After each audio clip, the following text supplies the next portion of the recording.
नमस्कार दोस्तों, आज हम बात कर रहे हैं नेशनल ह्यूमन रिसोर्स डेवलपमेंट के अंतर्गत रिक्रूटमेंट नोटिफिकेशन की। अगर हम यहाँ पर रिक्रूटमेंट नंबर देखें तो 02/NHRD रिक्रूटमेंट/2024 यहाँ पर दिया हुआ है। डेट जो नोटिफिकेशन की है 26/12/2023 यहाँ पर दी हुई है। एडवर्टाइजमेंट नंबर जो है 4/1/2024 दिया हुआ है।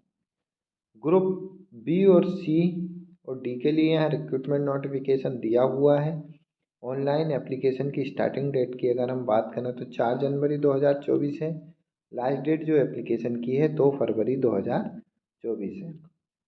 कुल अगर यहाँ हम पदों की संख्या देखें तो 2545 पदों के लिए रिक्रूटमेंट नोटिफिकेशन दिया हुआ है। सबसे पहले assistant section officer group B की पोस्ट है, 4600 ग्रेड पे यहाँ पर दिया हुआ है। कुल 45 पदों के लिए रिक्रूटमेंट नोटिफिकेशन है। सीनियर असिस्टेंट ग्रुप बी की पोस्ट है, 4200 ग्रेड पे है। कुल 243 पदों के लिए रिक्रूटमेंट नोटिफिकेशन है। Upper division clerk group C की पोस्ट है, 2800 ग्रेड पे है। 409 पदों के लिए रिक्रूटमेंट नोटिफिकेशन है। असिस्टेंट आईटी ग्रुप सी की पोस्ट है, 2800 ग्रेड पे और 80 पद दिए हुए हैं। Assistant group C 2400 grade pay 1050 पदों के लिए रिक्रूटमेंट नोटिफिकेशन दिया हुआ है। Lower division clerk LDC group C 1900 grade pay है और 518 पद दिए हुए हैं। एमटीएस ग्रुप डी की पोस्ट है, 1800 ग्रेड पे है और 200 पदों के लिए रिक्रूटमेंट नोटिफिकेशन दिया हुआ है। यहाँ पर कैटेगरी वाइज भी यहाँ पर पद दिए हुए हैं और पोस्ट कोड भी यहाँ पर संबंधित पद के सामने दर्शाई हुई है।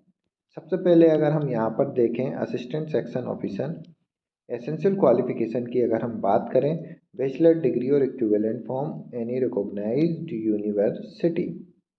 एज लिमिट जो है वो 40 साल से अधिक नहीं होनी चाहिए।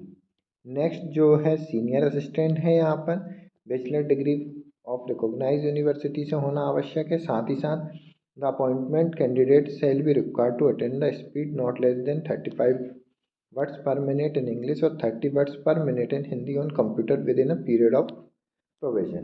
तो प्रोविजन पीरियड के टाइम सिलेक्टेड कैंडिडेट को यहाँ पर गिवन स्पीड कंप्यूटर पे आ जानी चाहिए। एज लिमिट 35 साल दी हुई है और प्रोविजन पीरियड 2 साल के लिए है। नेक्स्ट जो है यहाँ पर पोस्ट अपर डिवीजन क्लर्क के लिए दी हुई है, bachelor degree from recognised university और कंप्यूटर नॉलेज। एज लिमिट 32 साल है।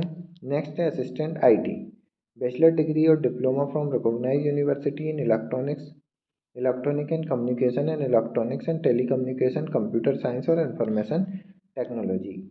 एज लिमिट यहाँ पर अपर जो दी हुई 32 साल दी हुई है। असिस्टेंट के लिए अगर हम देखें यहाँ पर secondary school board 12th pass from recognised university या ability to type a speed of not less than 30 words per minute in English और 25 words per minute in Hindi on computer. Age जो है यहाँ पर 30 साल दी हुई है अपर एज लिमिट। नेक्स्ट है lower division clerk, same 12th pass होना चाहिए। साथ ही साथ यहाँ पे ability to type speed of not less than 30 words per minute in English और 25 words per minute in Hindi. साथ ही साथ कंप्यूटर नॉलेज आवश्यक है। एज लिमिट यहाँ पर 30 साल दी हुई है।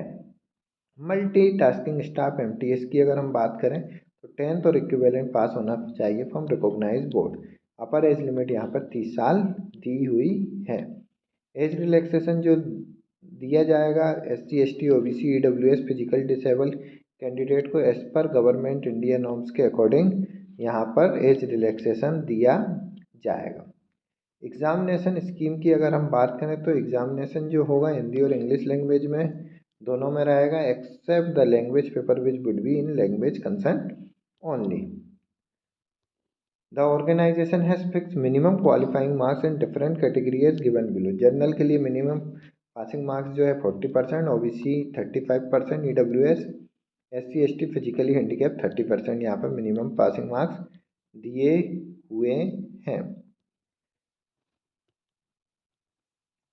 एप्लीकेशन की फीस की अगर हम बात करें तो 500 रुपये यहाँ पर जनरल और OBC कैटेगरी कैंडिडेट के लिए, 250 रुपये यहाँ पर अदर कैटेगरी के लिए यहाँ पर एप्लीकेशन फ़ीस दी हुई है। अगर हम आगे यहाँ पर स्कीम ऑफ एग्जामिनेशन और सिलेबस की बात करें तो पेपर 1 के लिए यहाँ पर ड्यूरेशन 1 आवर्स रहेगा, मैक्सिमम जो मार्क्स रहेंगे 200 रहेंगे। इसके अंदर जनरल इंटेलिजेंस रीजनिंग 25 क्वेश्चन रहेंगे, क्वांटिटेटिव एबिलिटीज़ के लिए यहाँ 25 क्वेश्चन रहेंगे, जनरल अवेयरनेस के 25 क्वेश्चन रहेंगे और इंग्लिश लैंग्वेज के भी यहाँ पर 25 क्वेश्चन रहेंगे। पार्ट 1 कुल 1 आवर्स के लिए यहाँ पेपर होगा, जबकि पार्ट 2 डिस्क्रिप्टिव टाइप रहेगा, ऐसे 60 मार्क्स का रहेगा और लेटर राइटिंग और एक्सपेंशन ऑफ आइडियाज़ 40 मार्क्स के रहेंगे, यहाँ पे भी 1 आवर्स के लिए रहेगा। Part 3 MCQ computer knowledge 50 question 1 hours का यहाँ पर पेपर रहेगा। टाइपिंग स्पीड जो रहेगी ड्यूरेशन 15 मिनट्स का रहेगा और ability of type speed not less than 30 words per minute in English, 25 words per minute in Hindi. तो यहाँ पर कुल सिलेक्शन के लिए पार्ट 1, पार्ट 2, पार्ट 3, पार्ट 4 दिए हुए हैं। स्कीम ऑफ एग्जामिनेशन यहाँ पोस्ट कोड के लिए अगर देखें तो असिस्टेंट सेक्शन ऑफिसर पार्ट 1 और पार्ट 2 यहाँ पर रहेगा, स्किल टेस्ट नहीं रहेगा। तो यहाँ से पार्ट 1 और पार्ट 2 से यहाँ पर कुल 2 आवर्स का पेपर यहाँ पर रहेगा, जबकि सीनियर असिस्टेंट के लिए केवल पार्ट 1 का ही पेपर रहेगा। अपर डिवीज़न क्लर्क के लिए देखें तो पार्ट 1 रहेगा और यहाँ पे स्किल टेस्ट रहेगा, जबकि अगर हम यहाँ पर देखें अपर डिवीज़न क्लर्क के बाद असिस्टेंट IT पार्ट 1 और पार्ट 3 यहाँ पर रहेगा, कंप्यूटर नॉलेज और जनरल पेपर, इसके साथ साथ स्किल टेस्ट भी कंडक्ट रहेगा। असिस्टेंट के लिए अगर हम यहाँ पर देखें पार्ट 1 कंपलसरी, जबकि पार्ट 4 टाइपिंग टेस्ट यहाँ पर रहेगा और स्किल टेस्ट नहीं है। लोअर डिवीज़न क्लर्क के लिए अगर हम देखें पार्ट 1 और पार्ट 4 और स्किल टेस्ट नहीं है। मल्टीटास्किंग स्टाफ के लिए पार्ट 1 दिया हुआ है और यहाँ पे स्किल टेस्ट नहीं रहेगा। अधिक जानकारी के लिए आप ऑफिशियल वेबसाइट www.nhrd.org.in पर विजिट करके डिटेल में नोटिफिकेशन प्राप्त कर सकते हैं।